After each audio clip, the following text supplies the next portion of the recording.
Hello, my morbid witches and warlocks.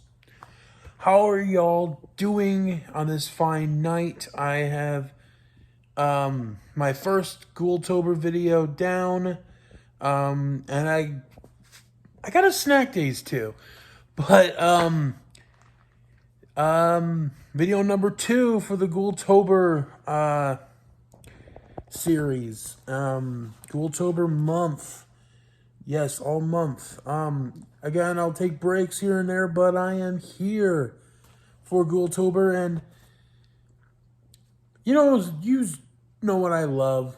There's a big part of this channel, big part of me, and it's one of the things I had. I think I did thank for my million views celebration, and it is Creepypasta. If I was not, if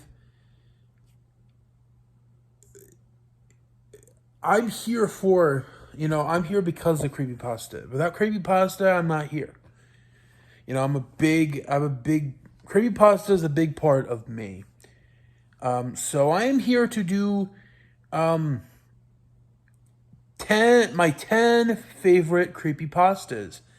I'm not going to put the ones I have written, any of my Creepypastas on here. So, they're not going to be a part.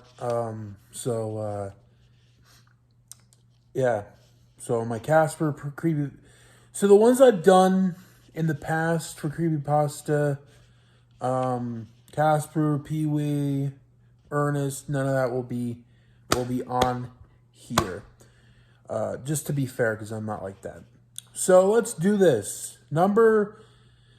First thing, I love Creepypasta because there's these things that it'll make. It's always like a suspicious. It's always something like there's suspicion in there. There's mysterious. I always love Creepypasta. And all right, let's get into this.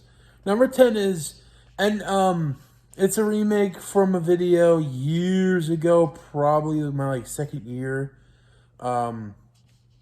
Starting with number 10, Abandoned by Disney. Definitely a great one. Another one I'm not going to put on the list is one that I think Scare Theater did, and it is I've done this so many times. Nickelodeon Studios in Orlando, the reason it closed. But yeah, Abandoned by Disney was a really cool one, really scary. Next is 1999. It's another one I really enjoyed.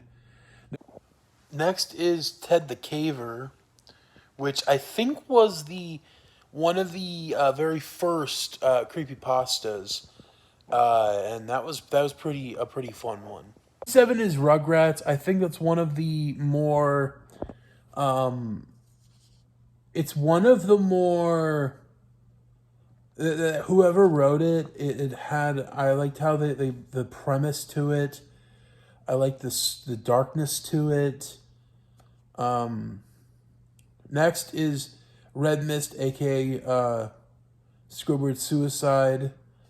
Squidward Suicide. What the weirdest thing with Squidward Suicide is when the creators actually put it canon, because in a way, that universe is in SpongeBob. There's an episode where he, gets caught with that Squidward, in an episode, which is really, pretty up out there, but cool. Next is Dead Bart, one of the few that seems legit, but it's still a story, and I like that one. Next is Candle Cove. Number 4, Candle Cove. It made it for an episode of Channel Zero, which I really enjoy, and again, a very, very the suspense to it, really spooky. Number 3 is My Dead Girlfriend Keeps Messaging Me. I know what my number 1 is, and My number 2, I'm on, like, it's going head to head. The Facebook, my dead girlfriend keeps messaging me, is very spooky because I always heard stories about, like legit stories, and there are just scary things, and family members that have had this happen to them, and it's pretty spooky from that source.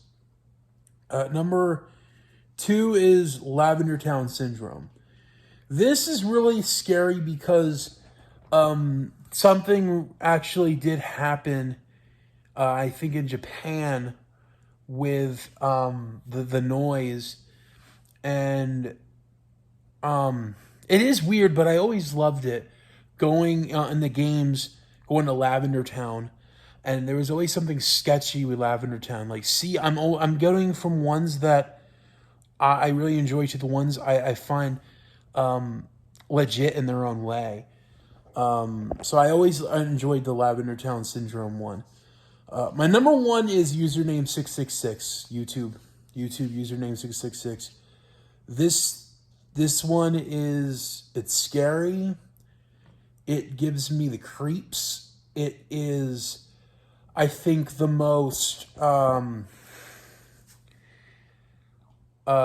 scariest I did for childhood thoughts. I had nightmares making that one, because just just reading it and getting more experiences with it, and learning from other people that kind of infiltrate.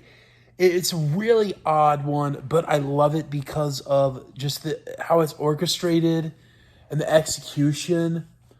So I think it's brilliant. So all 10 creepypastas, those are my top 10 favorites in my opinion. Hope you enjoy this. It's a part of Ghoultober, so video 2 done.